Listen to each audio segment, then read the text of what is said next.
If I had anything that I wanted everybody to know at the end of all this, is that it's offensive to not want someone to grow and change.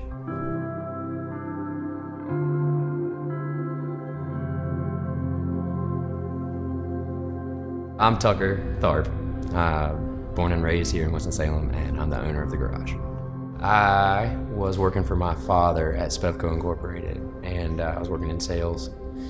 And through a series of events, I went to a meeting for the Chamber of Commerce. We were all waiting on this guy, and I didn't know who it was, and it was Richard Emmett.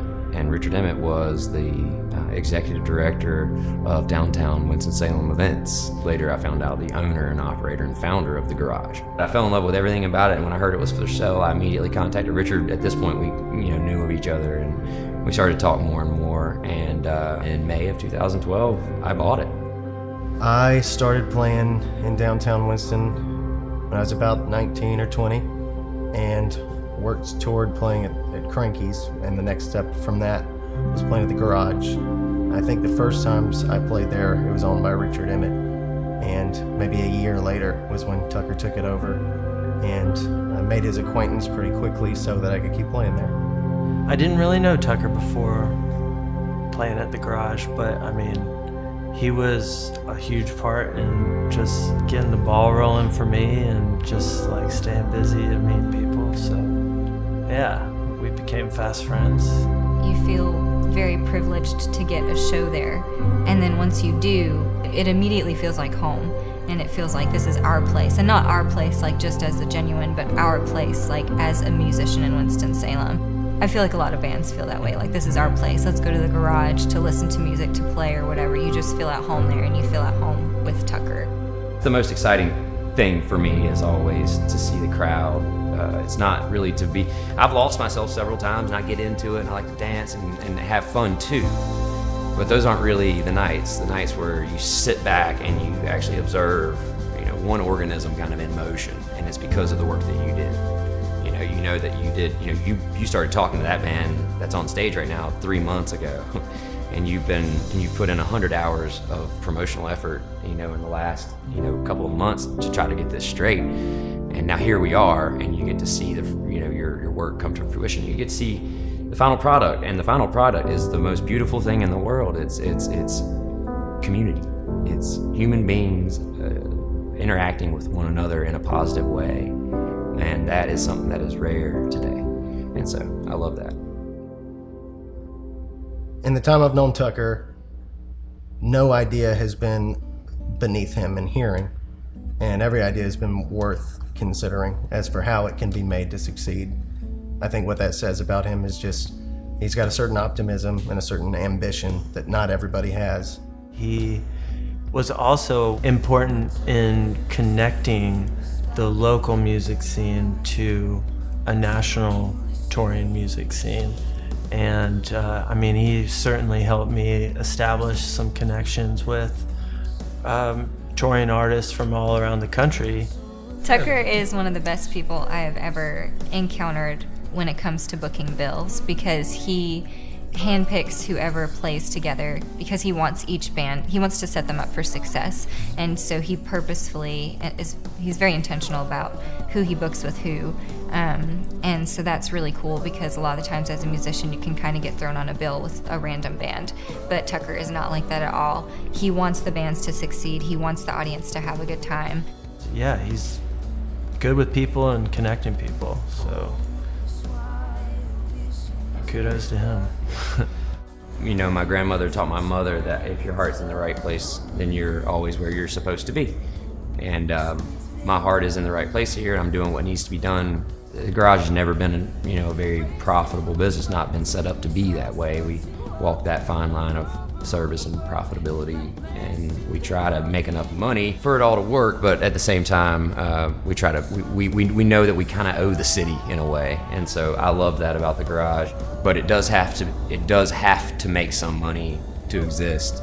I've never done anything so bittersweet in all my life, but at the same time it's the right thing, and it's time to grow, and it's time to leave this place behind, and change is scary and emotional, and And I've lost it. I've lost my mind over this several times. If everybody wants a little bit of hope, and I think everybody needs a little bit of hope for the music scene in Winston-Salem, is that I'm not done. There's nothing about me that's done with music in Winston-Salem. But the garage can't live where it lives anymore. It just can't. It has to move. And I don't know where we're moving. I have a lot of plans and a lot of options, but my first plan and my first option is to, you know, I hate to say it, but reconnect with my family. I have a 5-month-old son, and you know, all the hoopla is dragging me away from my son and my wife, and that's where I want to be all the time. So when I'm done after New Year's show, I'm gonna go on vacation.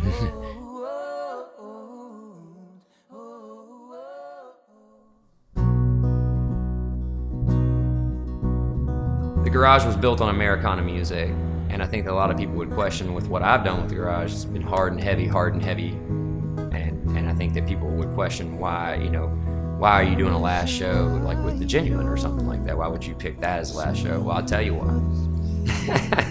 Because The Genuine are exactly what the garage is about. You got a better idea on how to finish? Because I don't. You know? I'm pretty sure that Winston-Salem spoke several times, and I'm pretty sure they said The Genuine was their favorite band. And so if the Winston-Salem's favorite band is The Genuine, and they're one of my favorite bands too, then I think that that's who's going to play my final show. And if you're as good as your last show, then I'm going to be pretty good after my last show. Our friend Tommy, he takes a lot of photos for us. He had an idea 5 years ago that you guys should do a show at the garage on New Year's, make it a party. I was very terrified the first 2 years. Because that is such a big show. Like some of our favorite bands, you know, you go see them on New Year's. So we took his advice and we're like, yeah, let's do a show. After the first year, we were like, do we do it again? Do we call back? And then later on, I instead of saying, is the garage free? Tucker texts me like, so what's the plan? How's New Year's going this year? We've given them a platform to grow and make music for the last, you know, I don't know, 6 or 7 years, and they're kind people and they're sweet to me. We're friends. We're not working together. We're throwing a party. But every year it feels like it gets bigger, even though it's the same room, the same number of people there, the same bands on the bill. There's this feeling of like, oh, this is now our responsibility. It's our privilege, and like we have this baby that we're gonna work on for 2 months and like try to make this incredible show with the help of the garage and Tucker and other bands that we're playing with.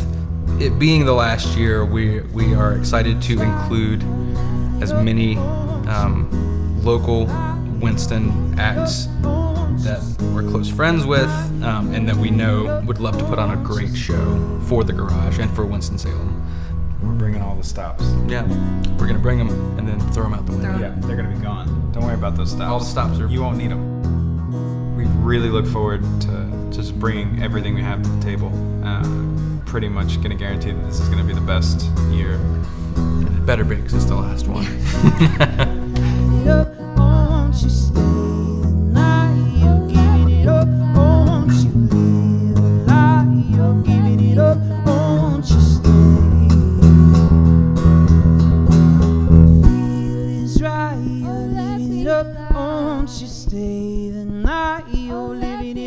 Won't you live a lie? You're living it up. Oh,